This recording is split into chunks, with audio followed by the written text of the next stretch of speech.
Otep, Bekanefer, à tous nos suiveurs, à tous les sympathisants et à tous les élèves, et comme à tous les élèves de l'Académie de la culture noire, à tous qui suivent, qui participent au travail qui est fait au niveau du Père Ankh, du Père Ankh, c'est-à-dire la maison Père Ankh Hem Teouti, pour dire les sanctuaires de Teouti ou la maison de vie de Teouti pour une tradition plus littéraire. Nous retrouvons aujourd'hui, comme d'habitude, sur les plateaux de l'Académie de la culture noire Kéméti pour continuer avec un sujet que nous avons déjà commencé. Aujourd'hui, nous retournons sur les syndromes de la sapologie. Nous remercions, avant de commencer, tous ceux qui nous ont appuyés, tous qui ont lu et apprécié, disons, les travaux accomplis. Mais comme l'on dit, c'est pas avec un coup de balai qu'on lave une maison. Et là, nous avons une maison qui est très, très, très sale. Les maisons de la civilisation noire. Et en phase des retours du soleil cosmique, nous devons nous purifier, nous devons nettoyer cette grande maison. Et le syndrome de la sapologie était un des éléments que nous avons présentés. Nous avons essayé, sur une ligne de pensée scientifique, de présenter ou de définir, de donner une synthèse, ou puis je dirais encore plus, une explication scientifique, logique à cette manifestation qui, j'aimerais déjà les rappeler, a causé beaucoup de mal, encore cause beaucoup de mal dans beaucoup de familles. Nous avons des foyers qui ont été, des familles qui ont été brisées pour les raisons de la sapologie, à tous ces mécanismes. Nous avons nous avons eu des générations brisées. Okay? Nous avons eu des générations complètement brisées qui n'ont pas pu contribuer à leur culture, qui n'ont pas pu contribuer à leur société en tant qu'hommes. Ils ont été complètement déviés par ce que nous définissons les syndromes de la sapologie. Aujourd'hui, après une introduction que nous avons fait dans les jours passés, aujourd'hui nous y revenons. Et aujourd'hui sur les plateaux, je vais saluer encore notre Sénète, Eru Kanefer Rakuti Nefer Dembikoudi, et notre scène qui m'accompagne déjà qui m'a déjà accompagné à beaucoup d'émissions, qui est toujours avec nous, Eru Semerket Ankh Otep, comme la tradition le veut. D'abord le Sénète, si je passe la parole à notre Sénète, Eru Kanefer Rakuti Nefer, pour ce mot d'introduction.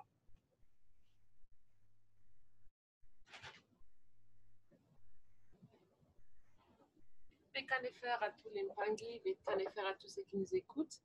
Donc, je suis très contente d'être ici aujourd'hui et j'espère qu'on va avoir une très bonne émission aujourd'hui. Bécanéfer. Bécanéfer, j'aimerais faire une correction. Notre Sénète, c'est Eru Kanefer Rakuti Necher et pas Nefer à la fin.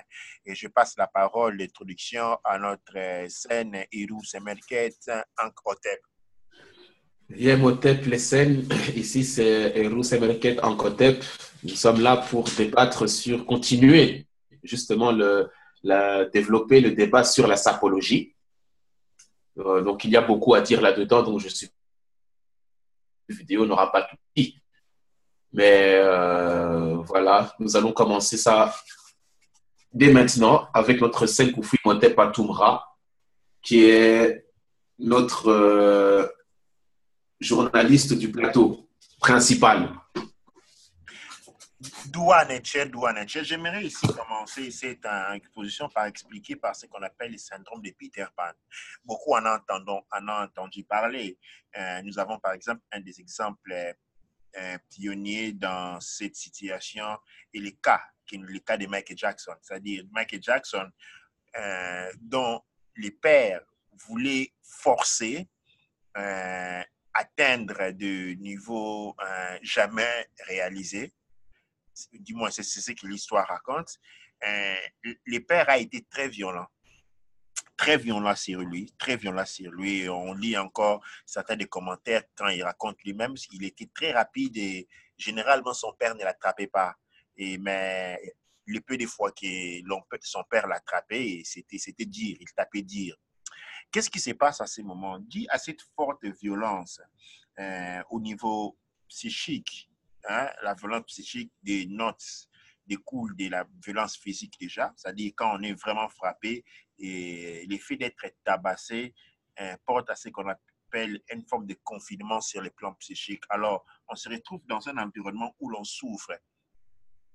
Le mental humain a un mécanisme de sauvetage.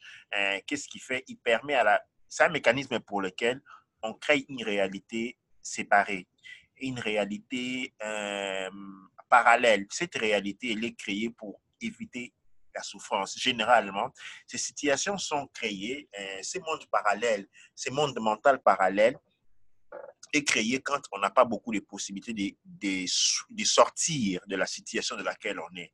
Comme un enfant qui est frappé, il crée cette réalité. Alors, ce cas aussi a fait le cas de certaines études. Nous avons vu, par exemple, quand nous venons de la sapologie, quand nous regardons, nous analysons l'histoire violente du Congo en tant que colonie belge par la Belgique. Nous avons des documents qui font, par exemple, quand au roi des Belges arrive une nouvelle, c'est une demande de la part de la colonie pour laquelle il y avait trop de gens. Le nombre de la population avait augmenté et que les colons sur place avaient besoin de renforts. Ils avaient besoin de renforts en hommes pour surveiller les gens, pour les forcer à travailler, pour les battre et autres. Ils avaient besoin des ressources que les rois des Belges n'avaient pas. Alors, les rois des Belges, pour répondre, dis-moi, à la situation, donnent un ordre. Il dit un ordre, diminuer la population de la 50%, c'est-à-dire rentrer maison par maison, et tous ceux qui ne sont plus en âge de travail, eh bien, vous les abattez. Alors, et après cela, nous connaissons l'histoire du caoutchouc rouge, okay, où on a forcé les personnes à aller dans la forêt, aller chercher le caoutchouc, et on tuait chaque enfant chaque 2 heures jusqu'à ce que vous rentrez avec le caoutchouc, d'où le nom du caoutchouc rouge. Nous avons les mains coupées, nous avons les pieds coupés, pour n'en parler que de certaines. Et cette situation découle a commencé même avant la colonisation, parce que la colonisation a commencé après 1885. Okay?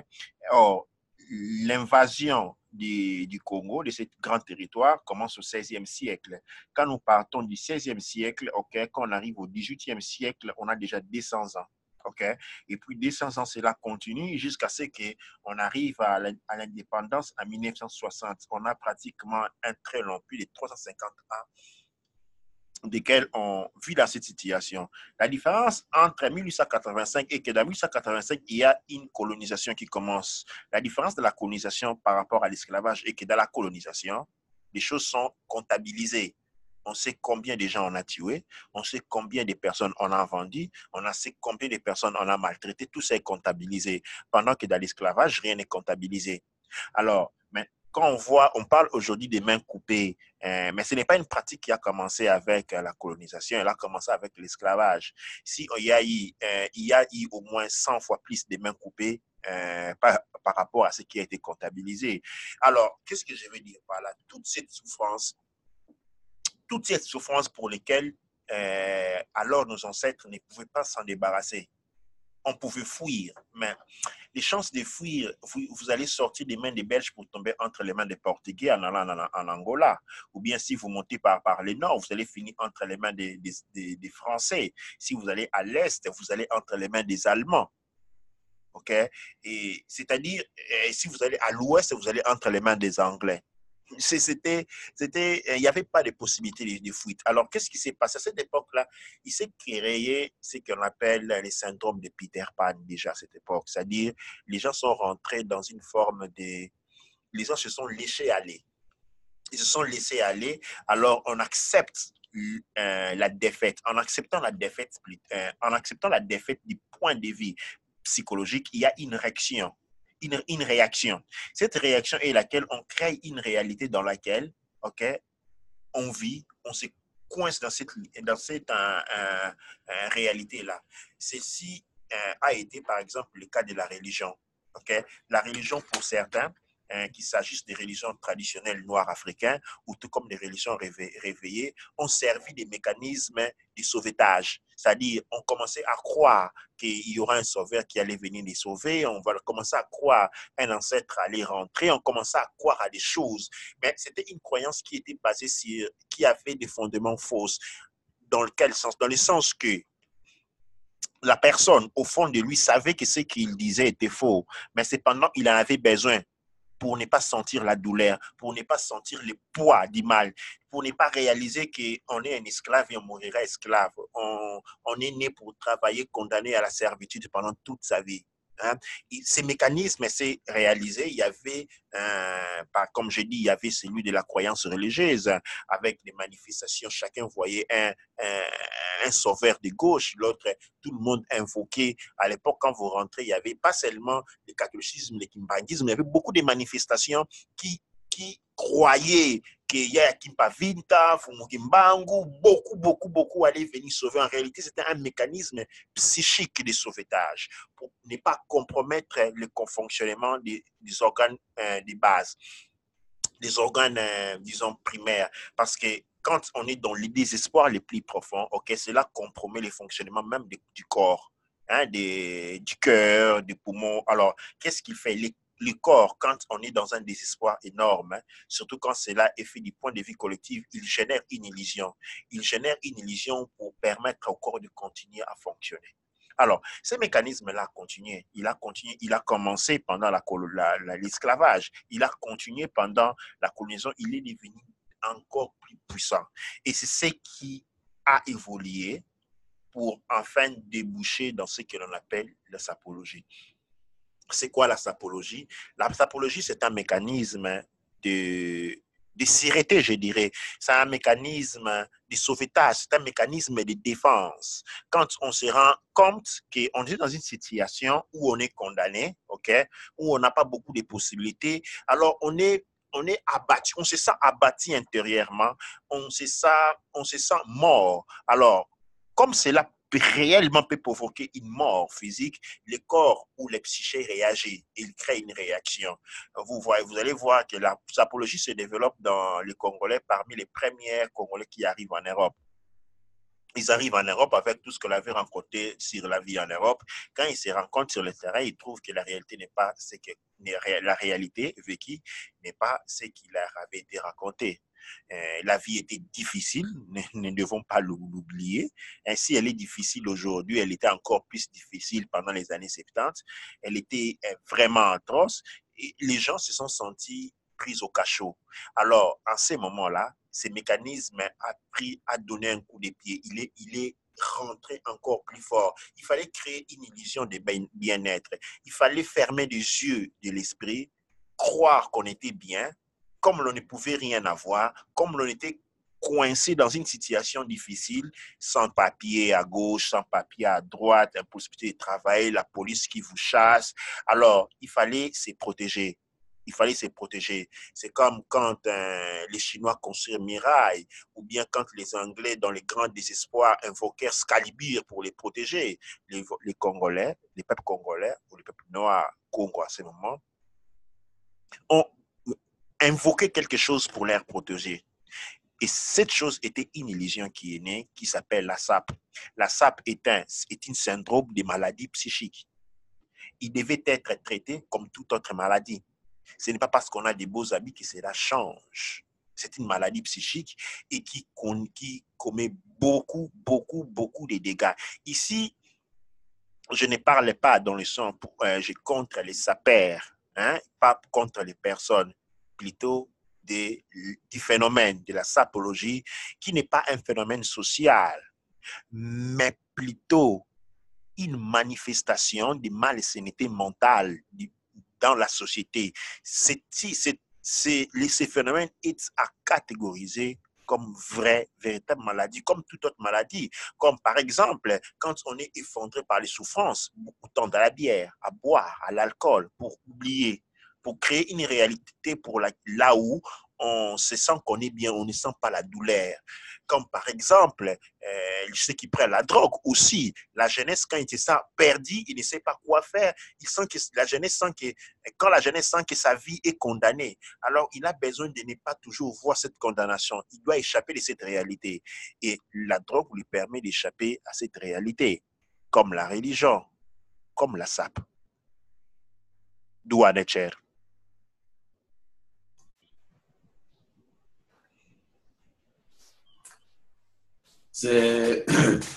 En tout cas, de ce côté-là, tu as raison, Celle. La sapologie, c'est au début, quand tu regardes ça, tu vois ça que c'est marrant, ça fait rire. Mais des fois, il vaut mieux en rire qu'en pleurer. Parce que quand tu vois le niveau de, comment on appelle ça, le niveau d'ignorance dans lequel sont ces gens-là, c'est triste. C'est vraiment quelque chose de triste. Quand on voit des choses comme ça, on se demande, mais où est-ce qu'on est en train d'aller? Et puis quand tu vois la vidéo que je t'avais envoyée, tu vois vraiment que tu vois vraiment que le présentateur télé est en train de se moquer de lui, quoi.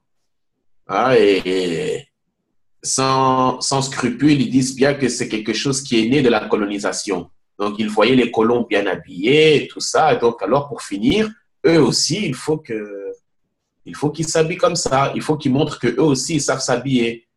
Mais comme tu l'as déjà dit, ça, c'est montrer la pauvreté, en fait. C'est juste montrer à quel point on est pauvre. On doit juste montrer que non, on sait s'habiller, on sait bien habiller. Mais, hein, comme on dit, l'habit ne fait pas le moine, hein. Wow, la problématique ici ne se pose pas au niveau de l'habit. Okay? Elle se pose au niveau de la conception de la personne, dans le sens que le sapeur est une personne qui est en premier lieu malade psychiquement. C'est une personne qui est en train de fuir une réalité, comme tout ivrogne fuit sa vie de tous les jours, fuit ses difficultés de tous les jours en se renfermant dans l'alcool, par exemple. On boit pour ne pas affronter la réalité de tous les jours. Une réalité amère qui est implicite. Mais dans le cas de la sapologie, ce n'est pas une réalité. La réalité peut être amère, vécue tout de suite, mais quelqu'un dirait, écoute, mais moi, je gagne bien ma vie, je travaille, j'ai ma Mercedes, je suis un sapeur. Non, ici, la réalité peut être directe, c'est-à-dire objective, ou indirecte, dans le sens où elle est reliée à les traumatismes qui ont vécu nos ancêtres. Hein? Et je donne l'exemple ici, c'est qui va faire l'objet de notre émission. Pourquoi, par exemple, les Noirs ont peur de l'eau? Pourquoi vous prenez vous prenez une petite fille noire, vous la mettez devant l'eau, hein? Elle commence à crier, quoi. Pourquoi? Parce qu'en ce moment, vous devez savoir, en ce moment, il se relie automatiquement avec la mémoire de nos ancêtres qui se sont vus, okay, pendant l'esclavage.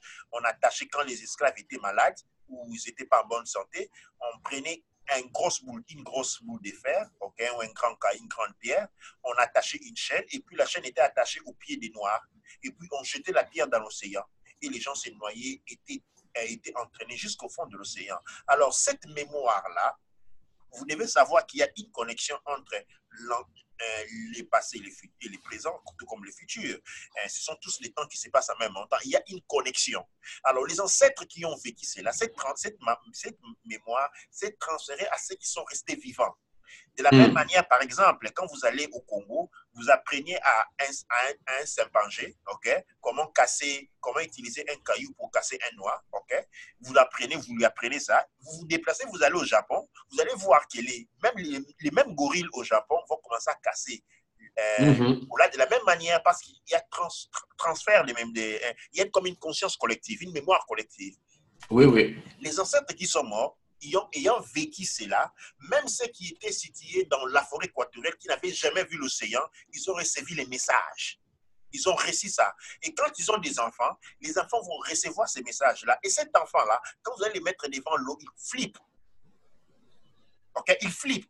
De la même manière, par exemple, la perte de beaucoup d'autres. Je parlais là de l'eau, je peux parler. Il y a ces mécanismes-là. Alors, qu'est-ce qui se passe? Nos ancêtres qui ont vécu cette souffrance, cet grand traumatisme, ok? Ce traumatisme-là s'est transféré dans d'autres personnes. Alors, qu'est-ce qu'il faut? Il faut juste un petit problème un petit problème, et tous ces grands traumatismes vous exposent devant les yeux. Qu'est-ce que vous faisiez? Je parlais avec un autre scène qui me disait que son frère, parce qu'il avait perdu, qu'est-ce qui s'est passé? Je pense qu'il a perdu un travail et puis s'est transformé en sa père. Pourquoi? Parce qu'à ce moment-là, en perdant le travail, il a accédé, ok? Il s'est activé en lui cette peur ancestrale de la perte de quelque chose. Et comme ses ancêtres, il a cherché une manière de se protéger. Et aujourd'hui, la manière de si ses ancêtres c'était devenu ivrogne, lui, c'est la sapologie, c'est la manifestation, ok? C'est la manifestation d'un état psychisme dérangé. Et là, je vais passer la parole à notre scène Eru Kanefer, Rarouti et Netcher. Des Kanefer, et je suis complètement d'accord avec ça, parce que moi, je voulais ajouter, quand on parle de la phobie de l'eau. Alors, je me rappelle une fois, j'avais une amie à moi, à laquelle c'était une amie qui était plus jeune, donc c'était comme une petite sœur à moi, à laquelle je lavais ses cheveux. Alors, en lavant ses cheveux, alors elle me dit que non, moi, j'ai peur de l'eau. Je dis, ok, je vais faire de manière que l'eau ne puisse pas te toucher en lavant tes cheveux. Alors, elle me dit, oui, pas de problème, mais j'ai peur que l'eau puisse toucher mon visage. Je dis, bon. Elle dit, non, moi, j'aime pas que l'eau puisse toucher mon visage. Je dis, mais je peux comprendre que tu n'aimes pas laver les cheveux parce qu'il y a certaines femmes qui lavent les cheveux deux fois par mois, deux fois par an, ça peut se faire. Mais comme elle fait laver du maquillage au visage, c'était clair qu'en lavant le visage, tu dois mettre de l'eau. Et comment est-ce que tu as la phobie pour laver ton visage? Tu as la phobie de l'eau. Alors elle m'explique comme quoi c'est une peur qui est en elle, qui a toujours été en elle, elle ne sait pas pourquoi. Et à chaque fois quand elle lave son visage, elle doit le faire rapidement. Alors avoir de l'eau surtout dans son visage, pour elle, c'est quelque chose qui n'est pas possible du tout. Alors, voilà, cette jeune sœur était du Nigeria et c'était un peu ça son histoire. Et bien sûr, quand on ne comprend pas tout ce qui s'est passé, donc, à cette époque-là, moi, je savais déjà que la phobie de l'eau était liée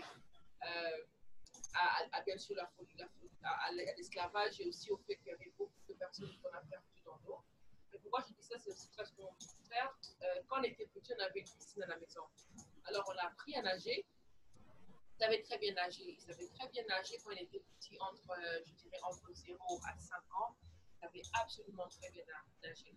Alors, arrivé à la maternelle en troisième maternelle, donc il avait à peu près 5 ans, alors ils ont organisé une classe où les enfants devaient entrer dans l'eau et nager un peu dans l'eau. Alors, quand il est entré dans l'eau dans cette classe-là, et après, ce qui s'est passé, c'est que quelques jours plus tard, alors on allait nager comme d'habitude. Alors il est en train de pleurer, de crier, il avait peur de l'eau. Alors on se dit, mais attends, depuis qu'il était bébé, il adorait l'eau, il voulait entrer à l'intérieur. Mais qu'est-ce qui s'est passé? C'est passé qu'en allant en école, il était proche avec d'autres enfants qui ont déclenché cette peur de l'eau, qu'il avait comme une fois, je pourrais dire, d'une manière contaminée, ou encore, il avait senti cette empathie-là que les autres avaient ressentie. Et tellement que je pense qu'il y avait une classe de 30 élèves ou 20 élèves, il y avait beaucoup des élèves en même temps qui ont exprimé cette peur de l'eau. Lui qui n'avait pas peur de l'eau, ça lui a déclenché une mémoire. Ouais. Donc ça fait que malgré que c'était une seule fois, on a dû travailler avec lui pendant longtemps pour qu'il puisse perdre cette peur de l'eau. Et c'était vraiment étrange. Il voulait sauter dans l'eau pour... Il aimait beaucoup l'eau quand il se lavait, il aimait beaucoup la piscine. Mais alors, ayant vu ça, c'était très intéressant parce que même quand j'étais petite, à l'époque aussi, j'avais 7 ans à l'époque, et je n'arrivais pas à comprendre comment, d'une manière, donc aujourd'hui, la personne aime l'eau, il sait nager et tout, et puis vendredi, il ne sait plus nager, il a peur de l'eau, il ne veut même plus entrer dans l'eau. Et vraiment, c'était une sorte d'empathie, et surtout qu'il était petit, il y a eu une synchronicité où tout le monde a partagé cette mémoire-là, qui se redéclenchait chez lui. Donc, on a dû le réapprendre à nager. Et c'était une chose qui était très intéressante. Et pourquoi je dis ça aussi par rapport à la SAP, c'est parce que on a l'impression l'impression que moi j'ai eue en venant en Europe, c'est que c'est comme si toutes les personnes qu'on connaissait en Afrique se sont transformées en arrivant en Europe. Ils ne se sont pas transformés pour devenir des autochtones, par exemple de la France ou de l'Angleterre. Non. Mais ils se sont transformés comme ceux qu'ils avaient trouvés ici. Et ce qui est encore plus intéressant, c'est que les personnes qui avaient des caractères, je peux dire, comme les sapeurs ou des caractères où les vêtements sont importants, ou quoi que ce soit, le m'as-tu vu est important et tout ça. Donc, je pourrais dire un caractère tellement trop matérialistique. Mais ces personnes-là, quand ils étaient au pays, au Congo, par exemple, je donne l'exemple de certaines personnes que je connaissais, ils étaient différents. Mais en venant ici, ils sont changés. Et les autres qui sont venus après aussi, la plupart aussi entrés dans le mouvement. Et ça, c'est les femmes et les hommes. Parce qu'aujourd'hui, à un certain point, même si ce n'est pas tout le monde, déjà aujourd'hui, ma génération, je suis contente de voir que la plupart des Congolais de ma génération ne sont pas des sapeurs. Mais quand même, ils ont quand même des séquelles de sapeurs, dans le sens où ils sont très stylés, je pourrais dire. Ils ne sont pas des sapeurs, mais ils sont vraiment, vraiment stylés. Pourquoi? Parce que leur aspect physique, leur aspect extérieur est très important. Donc, tu vas trouver, en sortant, par exemple, si tu as des amis, alors une de tes copines va te dire, mais pourquoi tu te planques ici comme ça? Donc, c'est un peu comme si, non seulement ils pensent que le vêtement ou les habits, c'est une sorte de, je dirais, une sorte de, ça montre que la personne a atteint un niveau, mais c'est aussi que les amis ne s'associent pas avec toi du moment où tu n'as pas atteint ce niveau-là. Et c'est ça qui est aussi très intéressant à voir parce que ça remet vraiment dans la condition de l'esclave où il y avait l'esclave de la maison et l'esclave du jardin, et puis du champ, les esclaves du champ. Alors, il y avait cette partie où l'esclave de la maison ne voulait pas être associé à l'esclave du champ et l'insulter, c'était lui dire que tu ressembles à un esclave du champ. Parce que là, il avait atteint une sorte de statut social qui faisait que quand on appelle un esclave de champ, c'était comme une insulte. Et c'est comme ça que pour certains de nos frères ou de nos sœurs, au fait, quand ils ne sont pas stylés, ça c'est même en mettant avec les mèches et les plantes dans les cheveux et tout ça comme ça, quand ils n'ont pas un style particulier qui est à la mode, alors ils sentent comme si c'est comme si on les a on a diminué le statut qu'ils avaient avant. Donc c'est un peu comme si les vêtements et tout ce qu'ils peuvent avoir à l'extérieur devient signe de leur statut social. Pendant que, encore une fois, on sait très bien que quand on regarde, par exemple, les photos des millionnaires, on regarde les photos des millionnaires, on voit que ce sont des personnes qui s'habillent simplement. Ils s'habillent bien, mais s'habillent correctement, simplement dans le sens où de leur goût, et chacun a son goût.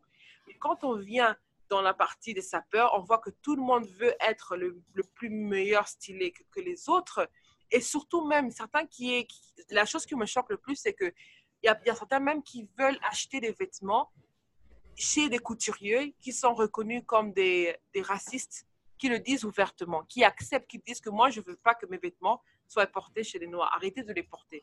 Mais les gens vont continuer d'acheter ces vêtements-là.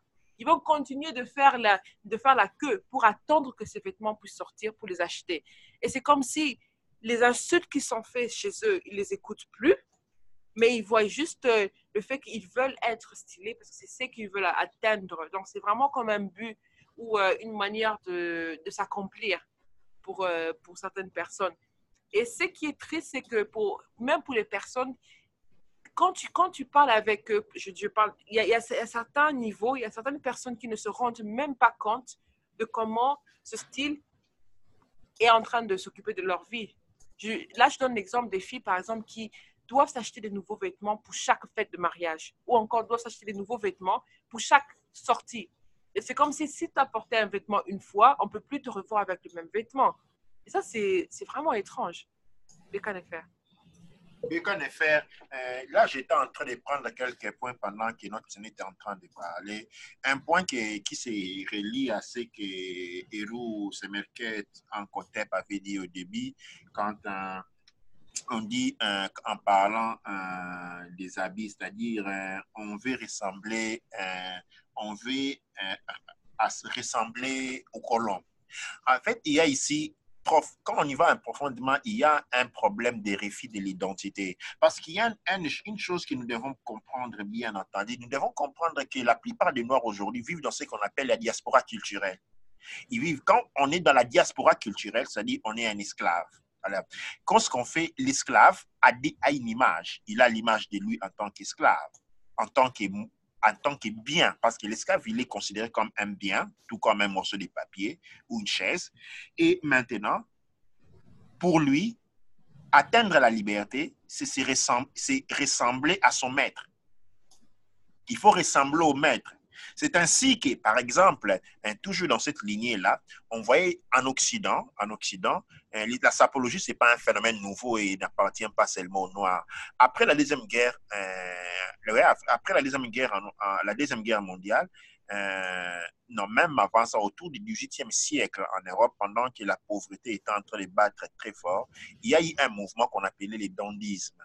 Les dandys étaient des gens pauvres, ou je dirais des gens modestes, qui, pour avoir subi, la société à l'époque était très sectaire, alors très catégorisée, où on était pauvre, où on était riche. Quand on était riche, on était resté pour toujours. Quand on était pauvre pour toujours. Alors, il y a des gens qui, ayant grandi à côté des riches, parce que leur père travaillait dans le temps, il y avait des châteaux. C'est-à-dire, quand votre père travaille dans un château, vous êtes affecté dans un château où il y a des familles riches. Et vous, en tant qu'enfant, vous grandissez à côté des enfants des riches.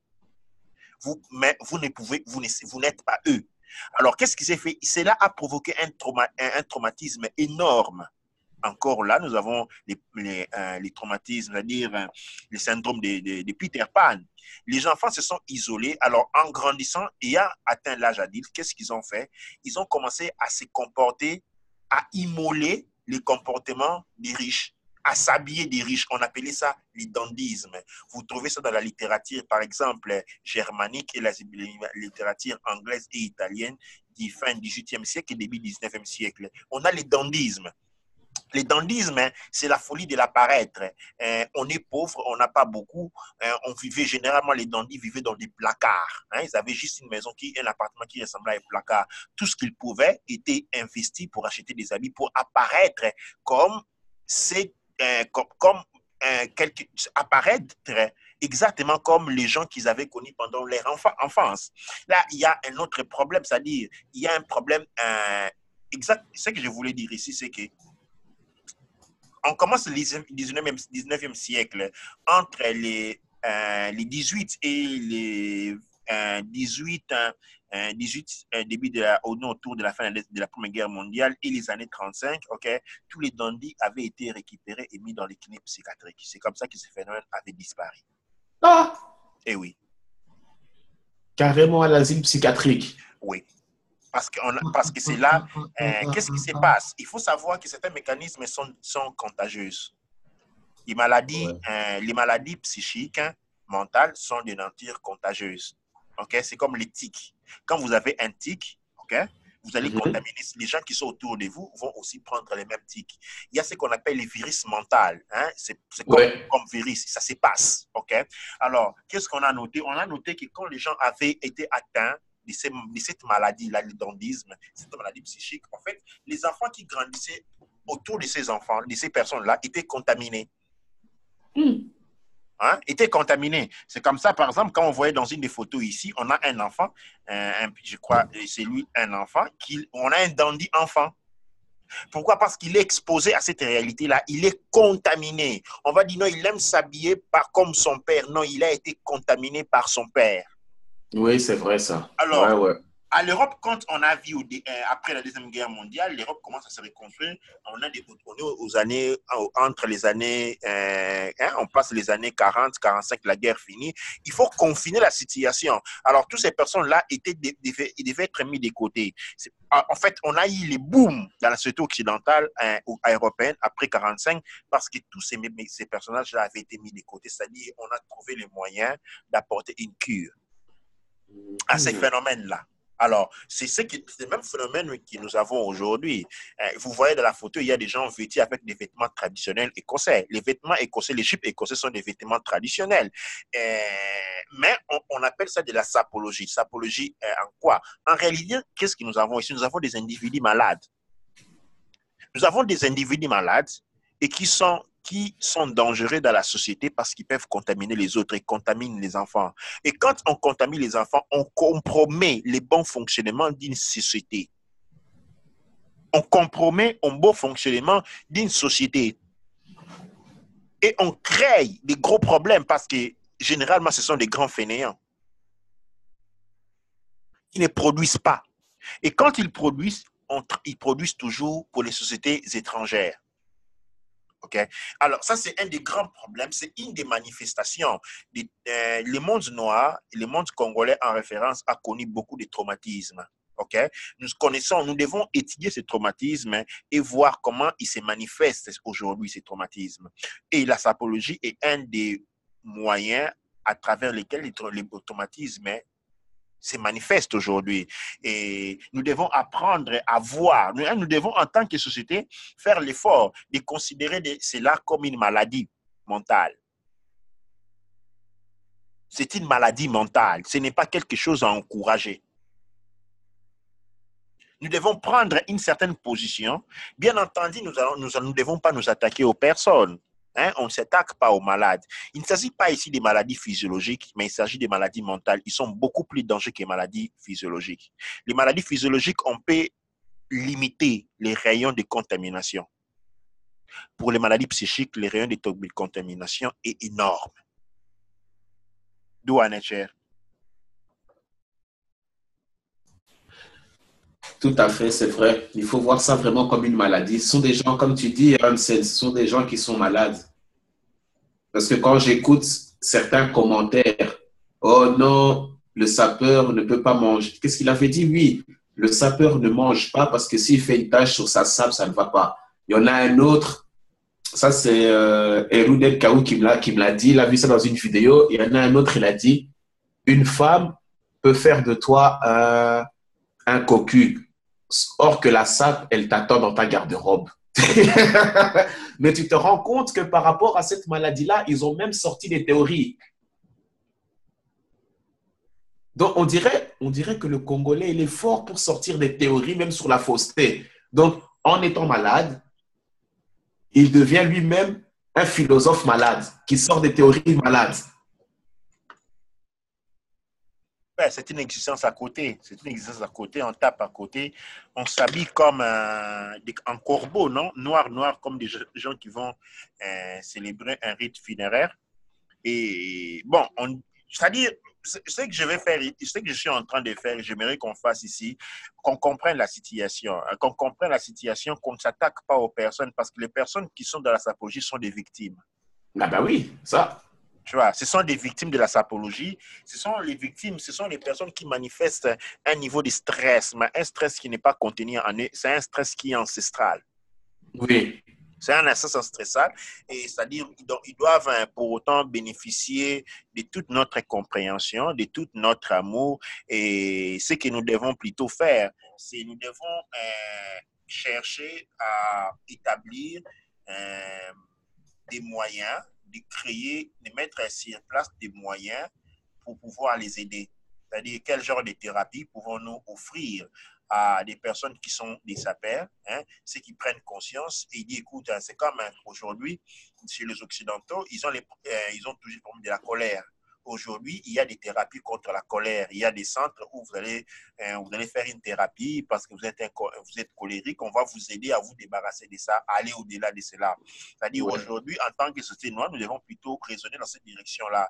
Établir des thérapies, OK, pour qu'une personne qui est dans la sapologie, quand il réalise, hein, parce qu'il ne doit pas être forcé, quand il réalise comment cela détruit la vie des sociétés autour de lui, comment cela l'engage négativement dans une voie qu'il n'aurait pas voulu, comment cela détruit sa famille, détruit son espace vital. Alors, à cette personne-là, peut trouver une thérapie, OK, ou approcher les personnes qui sont capables de l'aider à sortir de la situation dans laquelle il se trouve. Parce que nous devons trouver des situations, et la sapologie n'est qu'un des maladies psychiques, un des maladies mentales qui aujourd'hui est en train de décimer les mondes noirs. Il y en a beaucoup, mais la sapologie, surtout parce qu'il y a une très grande contamination au niveau de la jeunesse et nous devons voir avec des yeux ouverts comment répondre à cette situation. Là, je vais donner la parole à notre Sénète aussi. Sénète, oui.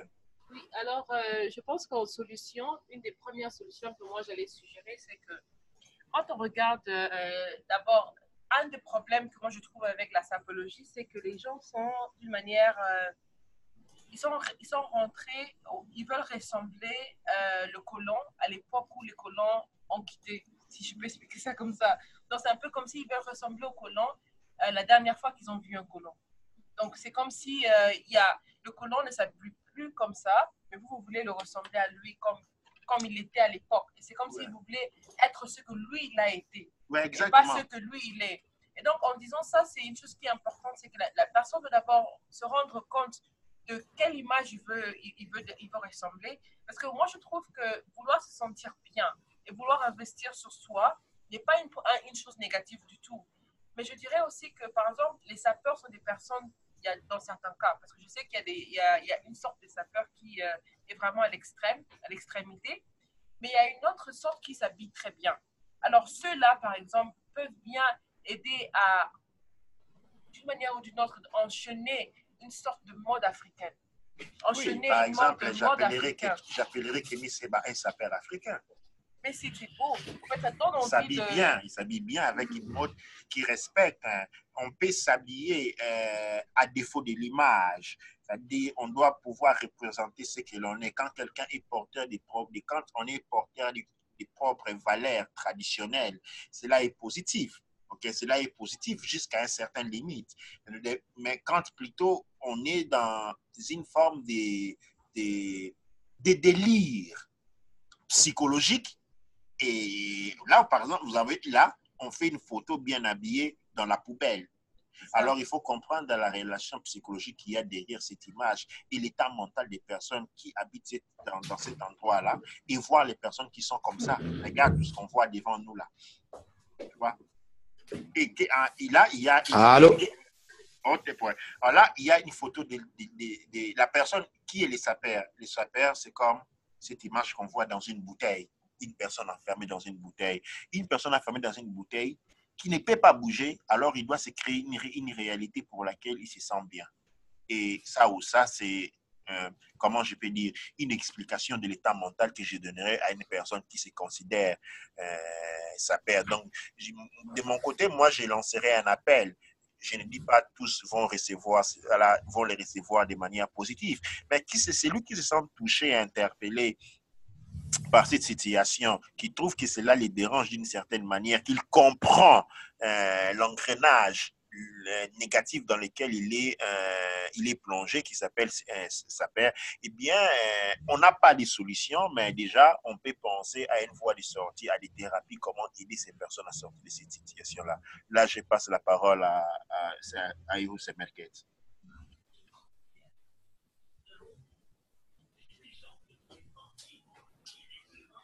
Ah ouais, ça. En tout cas, il faut trouver un système pour pouvoir aider ces personnes-là, parce que c'est quand même quelque chose d'assez grave. Tu vois, si c'est le mécanisme que nous avons trouvé pour nous protéger, ben, il ne nous protège pas beaucoup. Hein. Il nous fout plus dans les problèmes qu'autre chose. Nous sommes disposés, c'est-à-dire au niveau de l'Académie de la culture noire kémétique, nous sommes disposés à donner, à aider. C'est comme ça, par exemple, j'ai été donné l'initiative d'avoir ce que nous appelons les sanctuaires de Teouti, que j'appelle en réalité Père Ankh M. Teouti. Père Ankh signifie la maison de la vie. C'est-à-dire nous devons redonner vie. Et nous avons lancé Père Ankh M. Teouti, c'est-à-dire les sanctuaires de Teouti pour les adultes. Nous allons aussi lancer les sanctuaires de Teouti pour adultes. Nous faisons une émission live chaque vendredi à 19h. Air de l'Angleterre. Et puis maintenant, nous allons lancer Père Ankh M. Teouti pour enfants, c'est-à-dire nous allons lancer la maison des vies pour enfants de la tradition kémétique, où nous allons commencer à donner des enseignements aussi pour les enfants. Les enfants pourront intervenir en ligne chaque samedi entre 16h et 17h. Et on apporte des solutions positives. Et par exemple, c'est-à-dire si des personnes s'appelant sapeurs se retrouvent dans ce que nous disons, nous leur demandons de prendre encore contact avec nous. Nous n'avons pas une thérapie en place pour eux, mais nous pensons que nous sommes en mesure, nous avons une équipe forte qui travaille sur la redynamisation de la culture noire et nous pensons être en mesure de pouvoir apporter une aide dans ce sens, au moins commencer un travail. Tout travail doit pouvoir commencer pour pouvoir aboutir.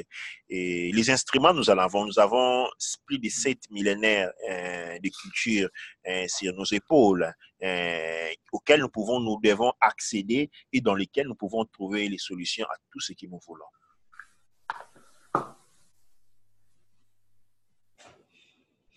Et je pense que là, nous sommes en train de nous rapprocher lentement vers la fin de cette présentation où nous avons réussi notre SNET, Eru Kanefer, Rakuti, Necher, notre scène Eru Semerket, Ankh. Moi, je pense que nous avons pour ce qui s'agit de la sapologie, nous sommes rentrés en profondeur, nous avons élucidé beaucoup des éléments très importants pour apporter de l'éclairage, pour faire si que les gens ne se cachent plus derrière des ventailles en disant que non, moi j'aime la sape, moi j'aime bien m'investir. Donc nous avons donné une lecture psychologique, psychique de la chose. Il ne s'agit pas de la volonté de bien se vêtir, de la voie de bien se vêtir. Non, il s'agit d'un traumatisme puissant. Comme quand quelqu'un dit non, moi, tout simplement, j'aime pas de l'eau. Non, non, ce n'est pas que tu n'aimes pas de l'eau. L'être humain est fait de 85% d'eau. On ne peut pas aimer l'eau. On n'aime pas l'eau par rapport à un traumatisme très puissant. Et c'est un et l'autre élément, c'est que ce traumatisme, il est contagieux. On est contaminé à ça. Et il est très puissant. Moi, je me souviens aux alentours de 2004-2005, j'étais en Italie. Et pendant les vacances, on s'est dit, écoute, on allait faire un bain en haute mer. Alors, on allait en haute mer. Je savais très bien nager. Mais quand j'ai sauté dans l'eau, dans l'océan, en haute mer, quand j'ai sauté dans l'eau, à ces moments-là, j'ai senti avoir des menottes aux mains, c'est-à-dire aux mains et aux chevilles. Je ne pouvais pas bouger. J'ai dit être secourir. Et puis j'ai été ramené, mais tout le monde s'est dit, mais écoute, tu nages bien, pourquoi tu étais bloqué? C'est comme si quelque chose te bloquait les mains et les pieds. Qu'est-ce qui s'est passé à ces moments-là? Quand j'ai sauté dans l'océan, quand j'ai fait ces plongeons-là, je me suis reconnecté à la mémoire ancestrale de nos ancêtres qui étaient jetés dans l'eau. En ces moments-là, c'est comme si j'ai été pris par cette conscience-là. Et comme cette conscience avait les mains et pieds liés, je ne pouvais pas non plus lier. Et ce genre de phénomènes nous arrivent beaucoup. Des fois, on se trouve devant une situation où on ne sait plus réagir. On se sent bloqué. Alors, c'est parce qu'il y a un grand traumatisme que nous portons sur les épaules. Et je le signale, en cette débit du soleil cosmique, nous devons nous nettoyer, nous devons sortir de cette maladie, nous devons sortir de cet état et maintenant nous apportons des solutions efficaces et nous prions, nous demandons à ceux qui pensent comme nous avoir des solutions, avoir un individu compris ce genre de problématiques, de nous contacter, de venir travailler ensemble pour nous, de manière surtout à donner une tutelle aux générations qui vont venir pour que les dommages, les dégâts faits aux pluviers ne passent pas aux générations qui vont venir. Et là, donc, je vais passer la parole à Eru Semerket Ankra Ankotep pour les mots de la fin. Bah oui, hein, comme Sen Koufu vient de le dire, les gens qui se sentent, comment on appelle ça, qui se sentent concernés dans ce qu'on appelle le syndrome, parce que moi je vais appeler ça le syndrome de la sape, peut toujours contacter l'Académie de la culture noire pour qu'on puisse donner des solutions, parce que c'est vraiment comment on appelle ça, c'est une maladie qui a, quand tu regardes bien, qui a quand même contaminé beaucoup de Congolais. Il n'y a pas un Congolais aujourd'hui qui s'en fout de s'habiller. La plupart du Congolais aiment s'habiller. Hein, tu vois? Donc, si aujourd'hui, on te voit porter 2 fois les mêmes vêtements, bah, comme on est aux amoutons à salité, c'est pour ça qu'en même temps aussi, moi, ça ne m'intéresse pas d'aller dans les fêtes, dans les choses comme ça, parce que pour moi, c'est comme si on allait dans un défilé de mode, en fait, qui n'est pas nécessaire. Donc, voilà, moi, je n'ai pas grand-chose à dire puisque la plupart des Congolais ont déjà vu au moins un sapeur dans leur vie. Donc, voilà, scène. Doa Eru Semerket Ank Otep et encore doit pour avoir contribué encore de plus à cette présentation. Je vais ici rappeler que cette présentation n'a pas été faite dans les intentions de blesser les personnes. Ça n'a pas été fait dans les intentions de faire sentir moins des personnes. C'est plutôt fait dans le sens d'une analyse et à une recherche des solutions. Pour pouvoir guérir d'une maladie, il est nécessaire en premier lieu reconnaître que l'on est malade. Parce que si on ne reconnaît pas, on ne peut pas guérir. Dans un village où tout le monde a la diarrhée peut sembler ne plus être une maladie parce que tout le monde a la diarrhée. Ah oui. Il faut quelqu'un qui vient de l'extérieur pour vous dire, écoute, je sais que tout le monde a la diarrhée, mais la diarrhée est une maladie. Est une maladie physiologique. Et nous, comme on a habitué, nous, comme nous avons été habitués dans ce monde de la sapologie, nous avons pensé pendant très longtemps en fait que c'est une manifestation normale. Mais aujourd'hui, nous sommes là pour rappeler que cela n'a rien à voir avec la normalité. Cela est une maladie mentale, psychique et qui contribue et fait beaucoup de dégâts dans la vie des personnes. Personnellement, je connais beaucoup de personnes qui ont ces problèmes-là et pour lesquels les foyers ont été brisés. Il y a des gens où on ne peut même pas toucher leurs habits parce que on connaît des gens, quand ils se séparent de la femme, il te sort de sa maison 40 mal des habits. Ah! Oui, il te sort de la maison 40 valises des habits. Et il y a des gens où la femme peut dire, quand la femme dit quelque chose, quand il ne touche pas son habit. Tu vois, c'est quelque chose de très dangereux, c'est quelque chose de très dramatique, c'est quelque chose qui coûte beaucoup à notre société. Ça coûte beaucoup en termes de dégâts. Ça coûte beaucoup en termes de dégâts à la société noire et plus particulièrement à la société congolaise. Et donc, c'est avec beaucoup d'amour que nous faisons cette émission. Nous prenons ces paroles et on invite les personnes à ne pas avoir un sentiment de dédain, ou plutôt à comprendre la situation dans laquelle on est ou que les gens autour de soi sont et petit à petit les aider à en sortir. Cela va faire beaucoup de bien à la nation congolaise, cela va faire beaucoup de bien à la conscience congolaise et surtout en nous débarrassant de ces gens des habits qui nous font pas ressembler comme des clochards. Nous allons nous reconnecter avec notre culture et nous pourrons ainsi oui, absolument. Nous allons ainsi. Tout le monde a un respect pour sa culture. Tout le monde a un respect pour sa culture. Vous n'allez pas voir un Anglais se vêtir avec une veste italienne. Vous n'allez pas voir un Italien se mettre une veste. C'est toujours la veste. Vous n'allez pas voir un Italien aller acheter une veste française. Quand un Anglais s'habille, on sait que c'est un Anglais. Pas même comment il s'est habillé. Quand un Italien s'habille, on les regarde, on sait que ça, c'est un Italien par comme il s'est habillé. Quand un Japonais, cela n'a rien à voir avec l'apparence, cela a à voir avec vivre en balance et en harmonie avec un aspect important de ce que l'on est, c'est la culture. Tout à fait. La culture. Quand vous allez au Japon, vous allez voir que le peuple japonais, c'est un peuple qui est, on dit qu'il est très orgueilleux. Mais il est orgueilleux dans le sens positif.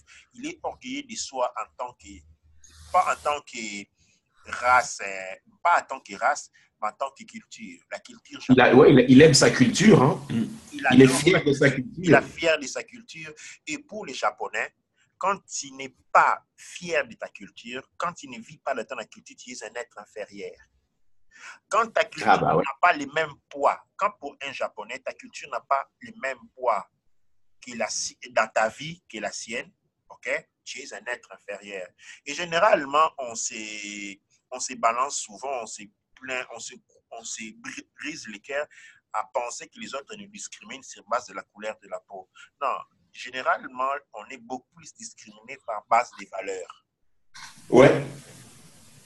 À base des valeurs. Parce que moi, si quelqu'un, chaque jour, vient prendre ce que toi tu jettes de la poubelle pour manger.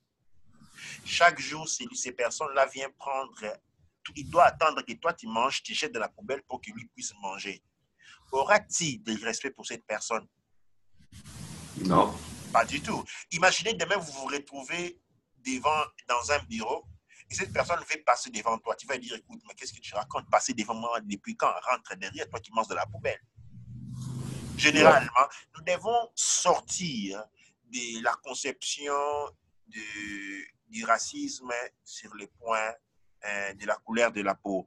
Généralement, elle est sur le point de l'identité. Quand tu n'as pas une identité respectable, quand tu ne te respectes pas, les autres ne pourront pas avoir respect de toi. Et le respect, c'est une identification avec la culture. Tu peux t'habiller comme tu veux. Quand tu n'es pas en phase avec ta culture, tu n'es pas respectable. On respecte 5 fois 1000 plus les Maasai qui viennent de l'Afrique, qui descend avec son bâton sur son épaule et son bâton entre les mains, qu'un sapeur qui marche avec 50 000 € de vêtements sur soi.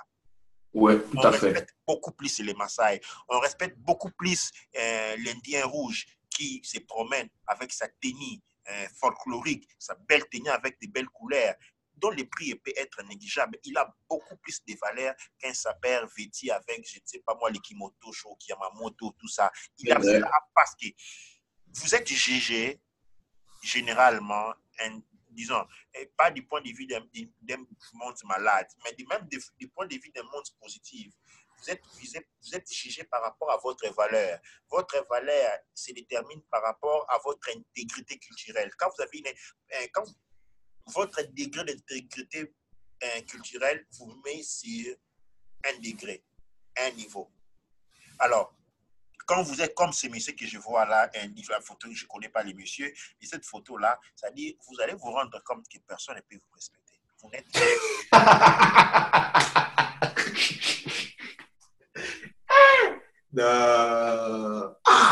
vous n'êtes pas respectable. Quand les Noirs ont commencé à s'habiller, ceci, vous allez vous souvenir, pendant la colonisation, quand les Noirs s'habillaient comme ça, c'est parce que c'était des serveurs dans les bars des Blancs. Mais oui, c'est le valet. Exactement, c'était les valets.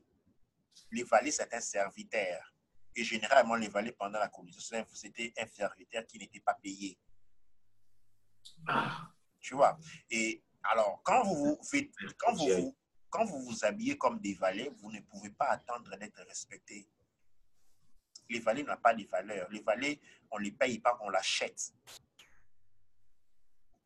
Nous devons comprendre cela et tous, et ceux qui sont sapeurs et ceux qui ne sont pas sapeurs, nous devons travailler ensemble pour sortir la communauté noire de cette situation. C'est ici que donc je vais me retourner vers les créateurs, encore une fois, les remercier pour tout ce que nous sommes en train de découvrir à cette époque ici, dans tout ce que nous sommes en train de réaliser.